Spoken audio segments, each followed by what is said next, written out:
नमस्कार, आप देख रहे हैं हमारा खास कार्यक्रम प्रार्थना हो स्वीकार और मैं हूं आपके साथ गीतिका पंत।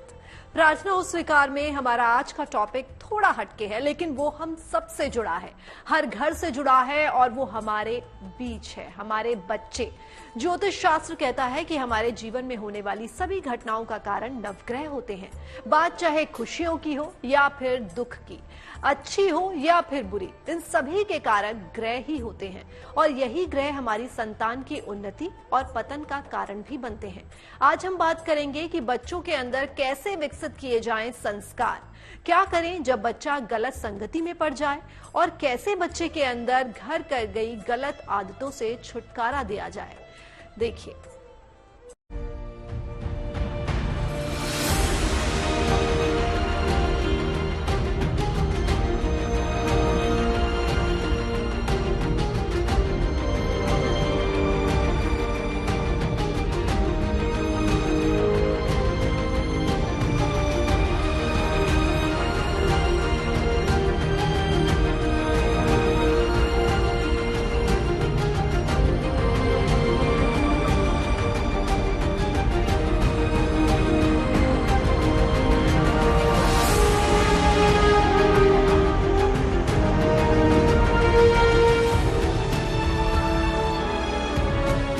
उड़ने दो परिंदों को अभी शोक हवा में, फिर लौट के बचपन के जमाने नहीं आते। किसी ने क्या खूब कहा है कि वो बचपन ही है जिसे हर कोई लौट कर जीना चाहता है।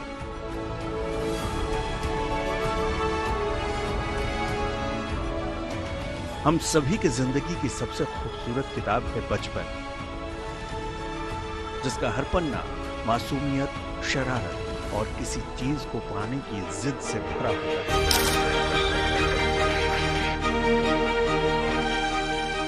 वो बचपन ही तो है जो लाड़ दुलार, उछल कूद का लबादा ओढ़े रहता है, जहां बच्चों का जीवन बेफिक्री में बीतता है, खेलकूद और मस्ती में दिन गुजरते हैं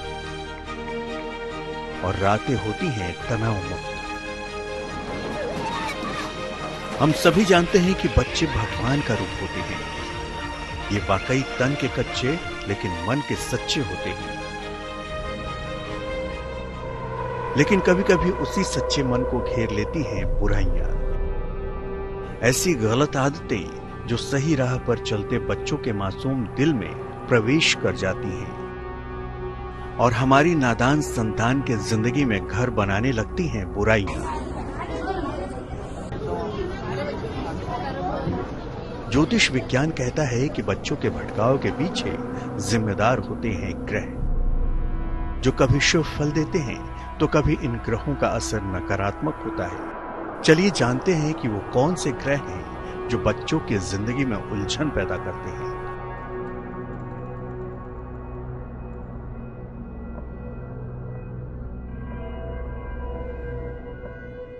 8 वर्ष की अवस्था तक जो है उन पर चंद्रमा का प्रभाव रहता है, यानी चंद्र ग्रह का प्रभाव रहता है।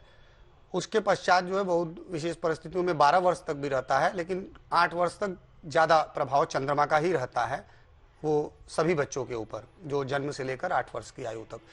उसके बाद 12 वर्ष की आयु के बाद जो है बुध का प्रभाव रहता है। चंद्रमा जो है स्त्री का भी प्रतिनिधित्व करते हैं, माता के छांव में रहते हैं बच्चे, और उस समय जो है चंद्रमा ग्रह से बच्चों को जो है शुभता और उसका प्रभाव उन पर पड़ता है। उसके पश्चात 12 वर्ष के बाद बुध का प्रभाव पड़ता है, तो फिर बच्चों में बुद्धि का विकास होता है, पढ़ाई की तरफ वो अग्रसर होते हैं, विद्या अध्ययन की तरफ अग्रसर होते हैं। इसी प्रकार से जीवन में जैसे जैसे आगे बढ़ते हैं अन्य अन्य ग्रहों का प्रभाव पड़ता जाता है। बच्चे के ऊपर सामान्यतः 8 वर्ष तक चंद्रमा का प्रभाव होता है। कभी कभी ये प्रभाव 12 वर्ष तक भी रहता है। इसके बाद बच्चे पर बुध का प्रभाव आना आरंभ होता है। कुल मिलाकर शुरुआत में चंद्रमा और बाद में बुध बच्चों की आदतों पर असर डालते हैं। बचपन में राहु केतु या शुक्र की दशा भी बच्चों पर गहरा असर डालती है। सूर्य जो है उसका प्रभाव बच्चों के तेज पर, उनके स्वास्थ्य पर, उनकी बुद्धिमत्ता पर, इन सब पर पड़ता है। मंगल का प्रभाव बच्चे से लेकर व्यक्ति के बड़े होने तक तथा सदैव जो है वो सुरक्षा का भाव, उनके ऊपर जिद का भाव, ये सारी चीजें जो है मंगल ग्रह प्रदान करता है। बृहस्पति संस्कार दर्शाता है, शुक्र जो है उनको भौतिकता प्रदान करता है, बच्चे किस प्रकार से रहते हैं, साफ सुथरा रहते हैं, अच्छे व्यवस्थित रहते हैं, तो उनका शुक्र अच्छा होता है, अर्थात भविष्य में जो है उनको भौतिकता, सुख समृद्धि प्रदान प्राप्त होती है।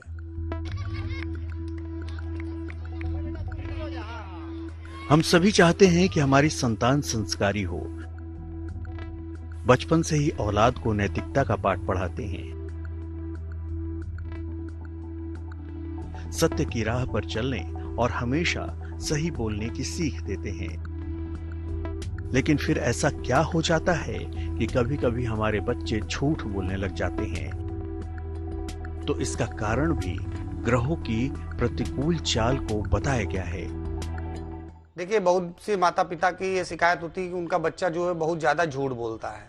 यदि बच्चा बहुत ज़्यादा झूठ बोलता है तो इसका मतलब है कि कहीं न कहीं उस पर जो है राहु केतु की जो है उसके ग्रहों पर छाया पड़ रही है।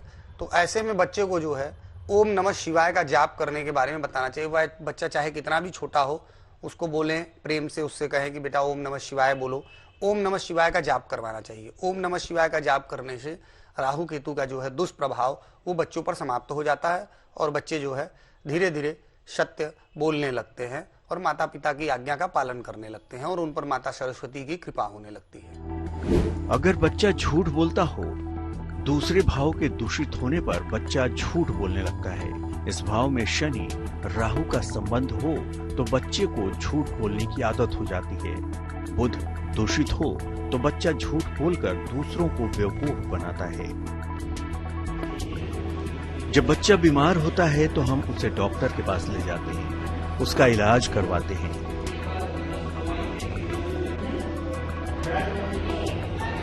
लेकिन जब बच्चों की आदत झूठ बोलने की हो जाए तो हम उसे सही राह पर चलने की नसीहत देते हैं, उसे अच्छे और बुरे में फर्क बताते हैं।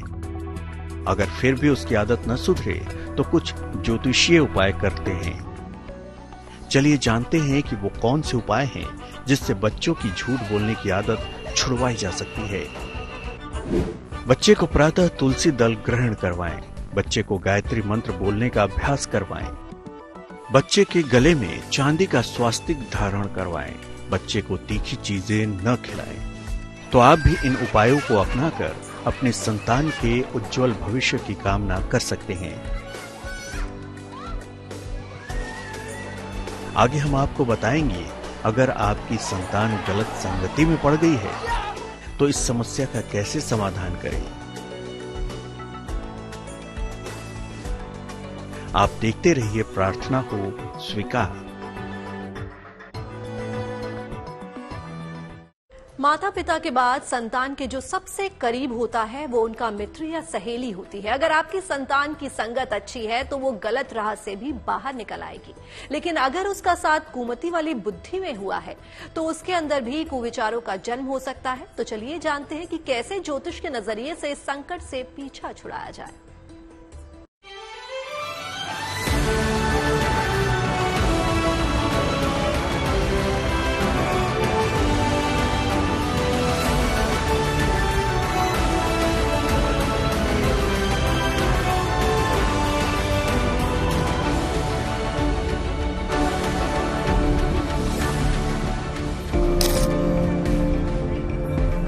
कहते हैं जैसी होगी संगत वैसी निखरेगी रंगत।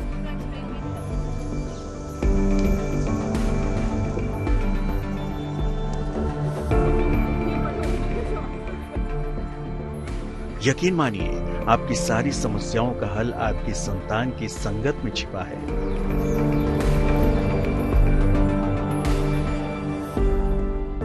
आपका बच्चा कहाँ रहता है, किसके साथ उठता बैठता है, उसके मित्र कौन कौन से हैं, आपकी सोसाइटी का स्तर कैसा है, ये सभी बातें एक बढ़ती उम्र के बच्चे पर असर डालती हैं। अगर आपको भी परखना है कि आपकी संतान किस दिशा में जा रही है तो उनके यार दोस्तों का व्यवहार देखिए। उन पर नजर रखिए। आपको यकीन आ जाएगा कि आपका बच्चा संस्कारी होगा या उसका दोस्ताना पूरे परिवार पर भारी पड़ेगा।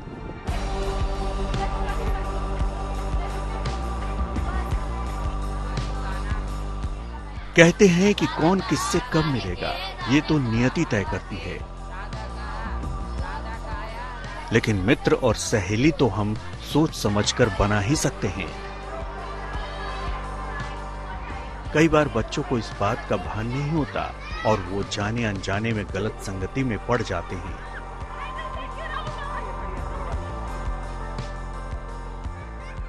ज्योतिष का विज्ञान कहता है कि बच्चों की गलत संगत का कारण भी ग्रहों का चाल का प्रतिकूल होना है।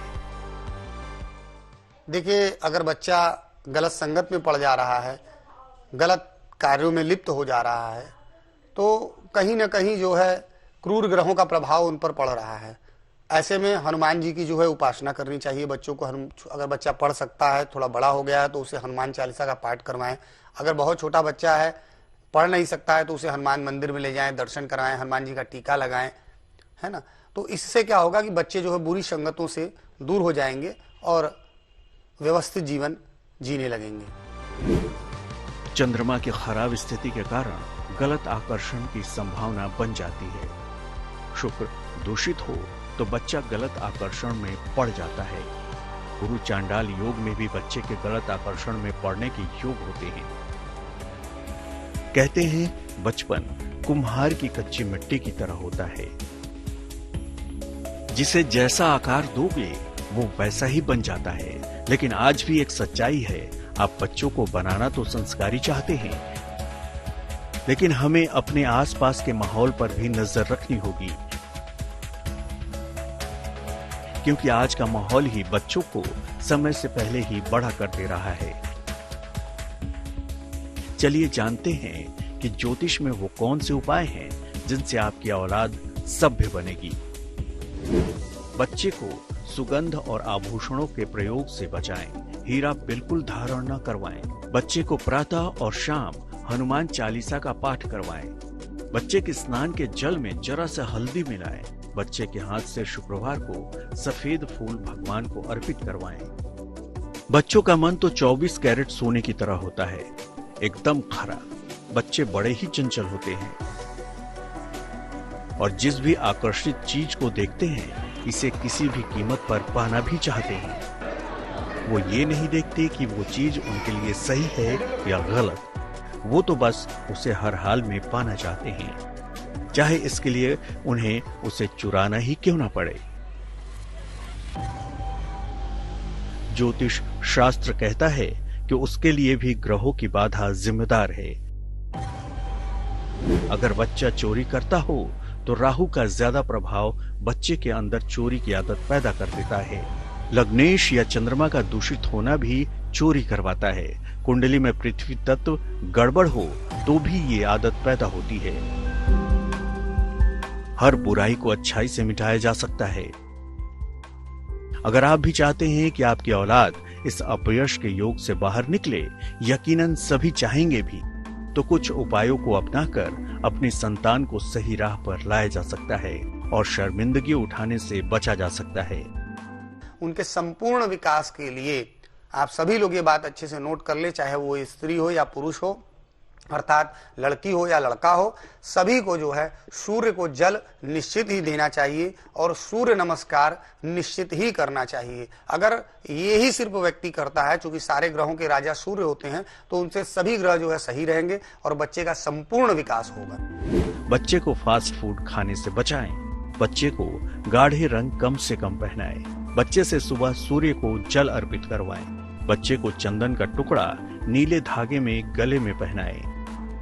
बच्चे को सप्ताह में एक बार किसी धर्म स्थान पर जरूर ले जाएं। आज की भागदौड़ भरी जिंदगी में लोगों के पास समय का अभाव है, लेकिन इस आपाधापी में हम अपनी आने वाली पीढ़ी को संस्कारों का पाठ अवश्य पढ़ाएं।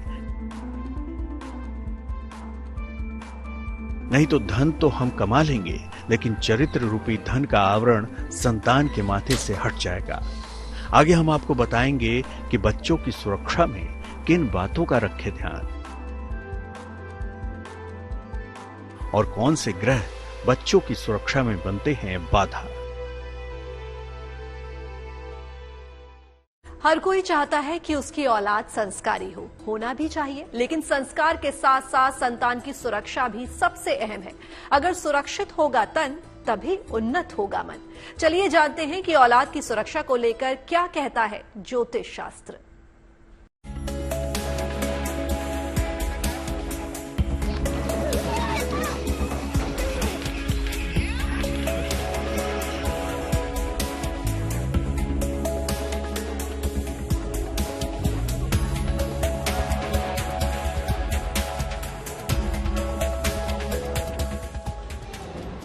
अपनी संतान की ढाल होते हैं माता पिता, जो आने वाले हर संकट से अपनी संतान को महफूज रखते हैं, क्योंकि आने वाले कल का भविष्य होते हैं बच्चे। इसलिए हम सभी की जिम्मेदारी है कि बच्चों को कोई संकट छू भी न पाए, कोई चोट चपेट या कोई दूसरी अनहोनी न हो पाए। लेकिन कभी कभी कोई अनचाही घटना हमारे परिवार को परेशान कर देती है, जैसे बच्चों का बीमार हो जाना या खेलते कूदते समय चोटिल हो जाना। ज्योतिष का विज्ञान कहता है कि चंद्रमा मन का कारक होता है, और जानकार भी ये मानते हैं कि कुंडली में चंद्रमा के कारण ही बच्चों के जीवन में सुख और दुख आते हैं। देखिए, बच्चों की सुरक्षा के लिए सबसे प्रमुख ग्रह अगर शारीरिक दृष्टिकोण से देखा जाए तो मंगल ग्रह जिम्मेदार होते हैं। मंगल जो है ग्रह, वो बच्चों की सुरक्षा सदैव करते भी हैं, और उनके बिगड़ने पर बच्चों को चोट चपेट इत्यादि भी लग जाती है। तो मंगल ग्रह की जो है उपासना करनी चाहिए, यानी भगवान हनुमान जी का और दुर्गा जी की जो है बच्चों को पूजा करनी चाहिए। बच्चों के माता पिता को उनकी पूजा करनी चाहिए। बच्चों के हाथ से जो है गुड़ रोटी गाय को खिलवानी चाहिए।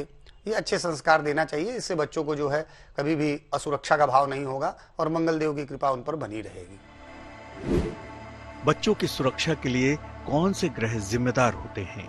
बच्चे की उम्र के 12 वर्ष तक सर्वाधिक प्रभाव चंद्रमा का होता है। इसके बाद से चंद्रमा का प्रभाव स्थिर होने लगता है। 12 वर्ष के बाद बुध का प्रभाव शुरू हो जाता है। जल की सारी राशियां और चंद्रमा ही बच्चे के जीवन का निर्धारण करते हैं। इनके प्रभावित होने पर बच्चे की सुरक्षा के लिए संकट आ जाता है। बचपन में सबसे ज्यादा बच्चे बीमार होते हैं। तो ज्योतिष के अनुसार वे कौन से कारण हैं जो बच्चों की सेहत नासाज कर देते हैं, और इनसे बचने का क्या उपाय है? चलिए जानते हैं। देखिए, बच्चों के स्वास्थ्य में जैसे हमने आपको बताया कि 8 वर्ष की उम्र में जो है चंद्रमा का प्रभाव रहता है बच्चों के ऊपर, तो उस समय जो है बच्चों को सर्दी, खांसी, जुकाम, बुखार इत्यादि जो भी शीतलता से संबंधित रोग हैं वो आते रहते हैं, उससे समस्या आती रहती है। तो विशेष तौर से जो है उस समय चंद्रमा इत्यादि उनको पहनाना चाहिए। अगर उनका स्वास्थ्य अच्छा नहीं रहता है तो मामा के घर से या किसी भी इस व्यक्ति से जो अपने परिवार में है उनसे जो है चांदी का बना हुआ चंद्रमा बच्चों को पहना देने से उनको शीतलता से संबंधित रोग नहीं होता और उनकी सुरक्षा होती है। बच्चे के चंद्रमा के कमजोर होने पर, बच्चे की कुंडली में बलाहृष्ट योग होने पर, केंद्र में किसी ग्रह के न होने पर, बच्चे का मूलांक 2, 4, 7 या 8 होने पर। उपाय: बच्चे के गले में चांदी का एक अर्धचंद्र धारण कराएं। बच्चे के लिए नित्य प्रातः ओम नमः शिवाय का जप करें। हर सोमवार को सफेद वस्तु का दान करें। बच्चे को काले वस्त्र कम से कम धारण करवाएं। हम सभी अपने लाल को आंखों का तारा बनाकर रखना चाहते हैं, लेकिन कभी कभी कुंडली में ग्रह नक्षत्रों की चाल उग्र हो जाती है, जिससे बच्चे की सुरक्षा में भी सेंध लग जाती है।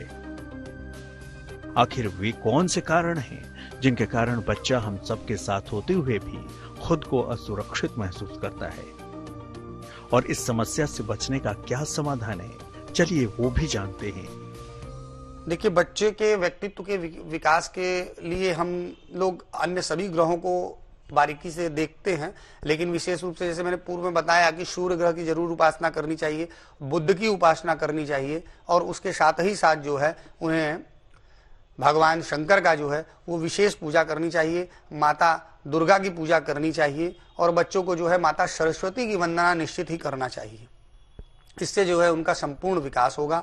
अपने गुरु और माता पिता की आज्ञा माननी चाहिए। माता पिता जो है प्रथम गुरु होते हैं, उनकी जो है सम्मान करनी चाहिए, एक तरीके से उनकी पूजा करनी चाहिए। इससे जो है बच्चों का संपूर्ण विकास होगा। जब बच्चे के लग्न का स्वामी कमजोर हो, जब कुंडली में शुभ ग्रह क्षीण हो, जब कुंडली में गुरु चांडाल योग हो, जब बच्चे का चंद्रमा पाप क्रांत हो, जब बच्चे का जन्म राहु या केतु की दशा में हुआ हो। उपाय: बच्चे की कलाई में एक लाल कलावा जरूर बांधें। बच्चे के लिए नियमित रूप से हनुमान चालीसा का पाठ करें। बच्चे को सप्ताह में एक बार धर्म स्थान पर ले जाएं। बच्चे के साथ समय बिताएं और उसकी चीजों पर बात करें। बच्चे को सौंदर्य प्रसाधनों और सुगंध से दूर रखें। हम बचपन से ही बच्चों को शिष्टाचार का पाठ पढ़ाते हैं, जिससे हमारे नैतिक मूल्यों को बल मिलता है। फिर भी कुछ महा उपाय अपनाकर हम अपने बच्चों का मार्गदर्शन कर सकते हैं, जिससे उनका संपूर्ण विकास और उन्नति हो। देखिए, बच्चों की संपूर्ण सुरक्षा के लिए और उनकी उन्नति हो, इसके लिए जो है भगवान विष्णु का और महादेव की पूजा करनी चाहिए। सारे ग्रह जो है वो महादेव के अधीन आते हैं। महादेव की पूजा छोटे बच्चे करें। उनके माता पिता जो है वो उनके कुंडली के अनुसार किसी ज्योतिषी से परामर्श लेकर के, और अगर यदि कोई ग्रह इत्यादि गड़बड़ है तो उसके लिए जो है उपाय कर सकते हैं। वैसे बच्चों को सूर्य की आराधना जरूर करानी चाहिए। उन्हें बचपन से ही आदत डालें कि वो सूर्य को नमस्कार करें, सूर्य नमस्कार करें। बच्चे को सूर्य देव को जल अर्पित करना सिखाएं। बच्चे को गायत्री मंत्र अवश्य ही याद करवाएं। फास्ट फूड और सौंदर्य प्रसाधन से दूर रखें। माता पिता और बड़ों के चरण स्पर्श करना सिखाएं। अपने धर्म और संस्कृति के प्रति जागरूक करें। बचपन से ही बच्चों के अंदर संस्कार विकसित करना हमारा सबसे बड़ा कर्तव्य है, जिससे न केवल हमारा समाज विकसित होगा, बल्कि भारत में सदियों से चली आ रही संस्कृति भी जीवंत रहेगी। तो आप भी अपने बच्चों की सेहत और सुरक्षा का ध्यान रखिए, जिससे आपके आंगन की बगिया हमेशा महकती रहे। प्रार्थना हो स्वीकार में आज के लिए बस इतना ही। बाकी देश और दुनिया की तमाम पॉजिटिव न्यूज के लिए आप बने रहिए गुड न्यूज टुडे पर। नमस्कार।